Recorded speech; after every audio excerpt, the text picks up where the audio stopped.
Hello everyone, this is Rumbi. Welcome back to my channel, Learn with Rumbi. So today we have a very interesting topic, and this is quite relevant to everyone, whether it's work, whether it's uni, whether it's school, whether it's just adult life getting in the way. We've all been there where you're feeling a little bit overwhelmed, a bit irritable, having difficult sleeping. These might be signs of stress, but fear not, because today in this video we're going to be talking about what stress is, how to identify stress, and tips and techniques we can use to live a more calmer and balanced life. So the first thing we need to do is to understand what is stress. So according to the World Health Organization, stress is actually a state of mental tension or worry that's caused by a difficult situation. Stress is actually the body's natural response that prompts us to face a difficult situation or a threat to our existence. But why do we even have stress, and why is it relevant to our life? So it depends with the kind of stress we have. Stress can either have a positive impact in our life, or it can have a negative impact in our life. So we have three kinds of stress. The first kind of stress is what we call positive stress or eustress. And this is stress over a short period of time that actually motivates or inspires us to finish a task. For example, let's say you have an exam coming up or you have an assignment coming up. Because of the stress, you end up staying awake for a bit longer and working on the assignment or studying and be able to submit the assignment on time. But this is over a short period of time. The second type of stress is acute stress. So in acute stress is when we have a stressor or a difficult situation that poses an immediate threat to our existence. So basically this triggers what we call a fight or flight response as a way for your body to get ready to face this challenging situation. So in this time, your body thinks about, we need to prioritize either staying here and fight or running away to save you. So let's say, for example, you're walking in a game park and there is a very hungry lion that's walking towards you. Your fight or flight response will be triggered and your brain will decide, do I need to stay and fight this lion, or do I run away and save myself? So during this time of acute stress, we have certain physiological changes we can start to see. Well, we can't really see them with the naked eye, but these are things that are happening in your body during this time. So we have what you call peripheral vasoconstriction and shunting of blood away from the peripherals and other organs like the skin, the digestive system, because it's just not important right now for your body to start digesting the burger you had an hour ago than focus on this lion that's coming towards you. So we have rerouting of blood to more important organs like the brain. We need to come up with a solution. What do I need to do in this difficult situation? Your muscles, we need more blood flow to your muscles to provide a lot of oxygen and provide a lot of energy. If you need to run away. So basically your body's getting ready. And we see other symptoms like increase of heart rates, because now your heart starts pumping really fast and making sure that all the vital organs and your muscles are getting as much blood flow as they can to be provided with as much oxygen and as much energy as they need. Have increased respiration rate, so you can see yourself starting to breathe heavier and more frequent. This is because your body is basically thinking, I need to get as much oxygen as I can. So by breathing more and more, your body's trying to store more and more oxygen in you, because you might need to run away. And we have what we call palpitations. So you can start to feel your heart pounding really hard, and sometimes it can be very uncomfortable, and you can have some chest pain as well. We can see some GI or gastrointestinal symptoms like some tummy pain. This is because of that rerouting of blood from the digestive system. The food is not actually moving. There is actually reduced peristalsis or moving of the intestines as they were doing. So you can now having a bit of discomfort in your stomach. So these are all symptoms we can see in this acute stress. And acute stress can actually be triggered by a number of things, but sometimes things are not as extreme as a lion, a hungry lion facing you. It's not always like that, because of the evolution, now we don't see those kind of stresses as often. However, our body still recognizes these things as an acute stress, because it's something that's very uncomfortable to us, and in a way it's posing a threat to our existence. And this acute stress lasts up to 4 weeks. Acute stress can actually be triggered by a wide range of things, where it can range from a hungry lion coming towards you to eat you, to something as small as running late. because of how we have evolved as humans, we're not facing these situations of a large animal coming towards you to eat you as an immediate threat to your existence, but your body still has this response, and there are certain things your body can respond to and trigger a fight or flight response. They might not be as extreme as a hungry lion coming towards you. So certain things like running late, if you see sometimes when you're running late, you can start to feel your heart rate going up, your heart is beating really fast. You can start to feel that pounding feeling in your chest, what we call palpitations. You can start to see yourself breathing a bit heavily. Other stressors can be having an argument with a family member or with a colleague. Having an upcoming interview as well can actually trigger acute stress. So it's a wide range of things, and everyone's body respond differently to different stress. The third kind of stress is chronic stress. So unlike acute stress or eustress, chronic stress actually kind of lingers for a longer period of time. So now we're talking more than 4 weeks. And in chronic stress, we say you have a prolonged state of mental and physical tension that can actually have a negative impact on your health. And things with chronic stress, it varies. These are things that are happening over a longer period of time. Like, let's say, having a bad relationship, being a student. This is something I know very well of. I've been a student for 7 years. So, I'm kind of there. Having not liking your job, having a health problem that's been happening over a longer period of time. Adult life, financial crisis, transitioning from uni life to working life, the transitioning from being a student to being an adult. All this can actually contribute to chronic stress, job dissatisfaction, or even a death of a friend or a relative. All these things can cause chronic stress. So how do we identify chronic stress, and how do I know that I have chronic stress? So there are certain symptoms we can actually that can help us identify the presence of chronic stress. So things like insomnia, so having difficult sleeping, so that can be difficult initiating sleep, so actually difficult falling asleep or maintaining sleep. So maybe you wake up, you sleep for 2 hours and wake up the next hour and sleep again for 2 hours and wake up. So you're actually not maintaining sleep, you're having interrupted sleep. Low mood, maybe you're not enjoying the things you used to like before and you're just feeling a little bit low. Things like change in appetite, so this can be increased appetite or decreased appetite. Maybe you used to like eating certain foods but you just don't enjoy it anymore, you just don't like eating anymore. Or maybe you're noticing you're eating more than you usually do, more and more. Maybe sometimes you're not even hungry, you're just eating because we can have some gastrointestinal symptoms like some tummy pain, especially if you have like IBS. You can start to feel more and more frequent pain, that IBS kind of pain. You can have you changing bowel habits. You can either have more and more frequent diarrheas or more and more constipation. This can all be contributed by chronic stress. So chronic stress can actually cause more longer term health issues like gastrointestinal symptoms. So like we said, you can have dysregulation of your bowel habits.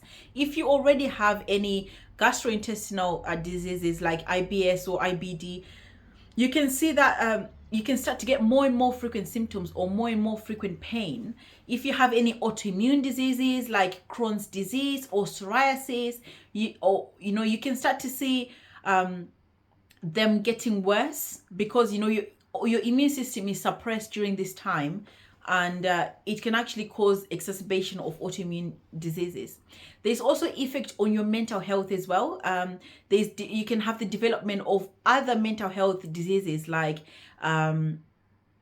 depression or anxiety. It can be contributed by chronic stress. We also have increase of blood pressure. So because during this chronic stress period, we have the release of our stress hormones, which is cortisol, and also which further activates other hormones and the release of adrenaline. And all these can actually contribute and raise your blood pressure and increases your risks of having a stroke, having a myocardial infarction or a heart attack. So this is something we really need to deal with and make sure that it's under control and it doesn't contribute to other a snowball effect of other healthcare issues. So now we know what stress is and we know what stress can do to us, but what can we do about it? So there, I'm gonna give about 5 tips of how you can deal with stress. The first thing is you need to listen to your body. So for you to be able to identify that you are actually stressed out, you need to listen to your body.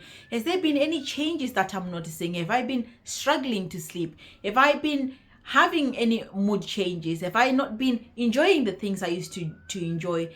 My appetite has increased or decreased. Listen to what the body is telling you, because that's the only way you can identify that you're actually chronically stressed. And for you to be able to come up with a solution, you need to know that you're stressed out in the first place. So identify that you are stressed out and identify what's stressing you out. So the second advice would be to write things down. So sometimes when you write things down, it's easier to visualize a solution. And I suggest you write things down in at least 3 categories. So the first category can be things with a practical solution. So let's say maybe you're struggling with finances. So finances can go in this category. So your solution can be, try create a budget plan, try shopping it for cheaper brands, try using cash, because when you budget with cash, it's easier to make sure you stay within your spending limit. Let's say you have £100 for entertainment. When you have cash, when that £100 is finished, you can't spend anymore because there is no other money. But when you're using card, it's very easy to tap, because you're not really seeing the money going, and you can easily go above your spending limit. There are some challenges you can try as well. I've tried before things like no spend June. So I would do, let's say, like a month, saying I'm spending the absolute bare minimum for this month is no spend June. I will just get my groceries. I won't eat outside or anything. It's just a small challenge I can do, and it really, really helps to save. Then the second category can be things with a solution, but over a longer period of time. So maybe you've started a new job and you're finding it difficult to settle in. I've seen this before. Sometimes, you're coming from a different environment to a completely new, different environment with different people you don't know, and you've never worked with before. So I'll suggest maybe, this is something that's gonna maybe work out in a longer period of time. Maybe try go to work parties when they organize work parties. Try connect with the work people outside the work environment, because then when you get to know them on a more personal level, and when you come to work, it's easier to communicate, and easier to get the workflow going and get used to the people, because you've seen them outside when people are more free and stuff. The third category would be things that you can't change. So sometimes, we have stressors that will cause significant stress to us, that can cause chronic stress, but there's actually nothing we can do about it. But we need to acknowledge those things, because you can't just ignore it, because yes, it's definitely causing stress to you. You can't just put it at the back and ignore it. You need to acknowledge this and actually say, I acknowledge this, but I'm not going to spend all my energy to focus on this, because there's actually nothing I can physically do about it. So things, let's say, like the death of a relative is something that's really sad. It's something that will get to you, but there's actually nothing you can do in terms of bringing that relative back. So maybe not focus too much on what can I do or what could I have done. Maybe think more about what can I do going forward, because there's actually nothing I can change about the circumstance, because you recognize that it's there, the stressor is there, but there's nothing I can do about it. The third thing I would recommend is get active. So when you're active, when you're exercising or running or walking, one is a distractor from the main stressor you have. It's a distractor from the stressor you have. Maybe you're going outside for a walk. You're gonna see people outside. You're gonna get fresh air. You're going to increase your blood flow, blood circulation into your brain, into the limbic system, which is actually the part of the brain that helps with motivation and mood. So the more blood flow we're going to increase to that part of the brain, the more we're going to feel motivated, and the more we're going to get a better mood. So I would definitely recommend getting active. It doesn't have to be a strenuous physical workout at the gym. It can just be like waking up half an hour early from your normal waking up time and going for a half an hour walk. That can make a really, really big difference. So the fourth thing I would recommend is prioritize yourself. I cannot stress this enough. This is so important. Prioritize yourself in 3 things: eat well, sleep well, and rest. So, in terms of eating well, try have a more balanced diet. Try eat your 3 meals, breakfast, lunch, dinner. Try drinking lots and lots of water. In terms of your sleeping well, make sure you're actually sleeping. Sometimes it's very, very difficult to initiate sleep. You can try other techniques like turning off your gadgets at least 30 minutes before you're planning to go to bed. Try avoid caffeinated drinks, coffees, energy drinks after 5 p.m. Maybe try sleeping in a dark room. Try some relaxation music to help you stay asleep. And if you're really, really struggling with sleeping, your general practice, your GP can always help with that. They can always give you some medication that can actually help initiate sleep. So these are things you can always raise, or you can always try different techniques. That lots of techniques out there people have tried. You can always try different techniques and see how they work on you. Like I said before, everyone's body is different and everyone's body reacts differently to certain things. So it might work for you, but if it doesn't work, you can always reach out for that extra support from your GP. In terms of resting is very, very important, because when you're not rested, when you're not sleeping well, you're not eating well, how can you think properly and come up with a solution? How can you think straight? You can't. You'll feel like a mind block. You feel clouded. You can't think straight. You get headaches. So that can actually stress you out even more. So it's very, very important to rest. Take a day off, do nothing, take a weekend off, don't pick extra shifts, do nothing, take time off your day to rest, do nothing, do something you like, watch a movie, go sit in the park, something that's not gonna make you constantly think about the situation you're in and what's constantly happening. Try some meditation. Meditation is really, really nice way of relaxing. There's an app called Mindfulness. I'm sure it's still free. You can use. I used to have it. You can set a timer, I think. Let's say like 11 p.m. every evening. The timer will go off and it's time for you to meditate. You can have your 5-minute session of meditating, depending on what you're comfortable with. It might be something that works for you. Maybe you should just give it a try. It might just work. Like I recently went on a spa day. I turned all my gadgets off. I put my phone on flight mode. I was just really, really overwhelmed. I had exams. I just finished exams. I was worried, am I going to pass these exams? And also, I felt like I was behind the last academic year, and I felt like, I need to study for the next academic year as well. So I was just feeling really, really overwhelmed, and I was working as well. So I was feeling really, really overwhelmed. And, I was like, I need to take a day off. I need to just go away and just do nothing. And I went away. I had the spa. It was really, really good. I had a good time there. And when I came back, to be honest, I felt much, much better. It was not taken away. The stresses were still there. They were not taken away. But I felt much, much better. I felt more calm and more relaxed. And I was like, you know what? I'm ready to take this on. And sometimes that alone time with yourself relaxing can actually make a big, big change in your situation. So it's really, really something to consider. Number 5 would be tap into your support system. So, this might be friends, this might be your family, this might be fellow students you think might be going through what you're going through. This might be professional help. I know if you're at a UK university, you can get counseling for free. If you're an NHS worker, you can get counseling for free from your job. And this is confidential. They won't have to share with anyone what you say to them unless, there's a risk of you harming yourself. But, these are things to consider, reconnect with friends you used to talk to before. Arrange for a meetup. Right now, everyone is going through something, and you'll be so surprised. Maybe someone is going through something you're going through as well, and maybe they've been through that and they know it's something that's worked when they try. So they might actually give you a good advice, and you can try and things can work out for you. So it's very, very important to recognize the support system you have around you and utilize that support system. Sometimes people can't recognize because they just have a busy life as well. They can't recognize to see that, oh, you look like you're a bit low these days, and you might be a bit stressed out. Some people might come and ask you, but sometimes people don't actually recognize. So sometimes it's up to you to actually say, you know what, I'm actually not feeling okay. This is how I've been feeling for the past few days. I just feel a bit overwhelmed.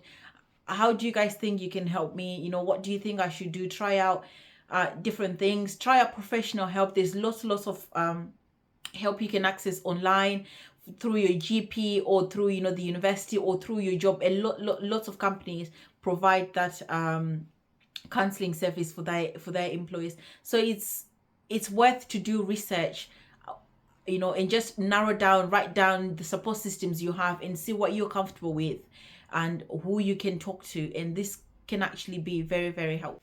But that is it for today, guys. Thank you so much for watching my video, and please do subscribe to my channel and give me a thumbs up if you found this video helpful. I really hope that these things can be helpful to you guys. These are things I've used and they've been quite helpful to me, so I thought I should share with you lot. But please do subscribe and stay tuned, and I'll be coming up with more teachings. Thank you.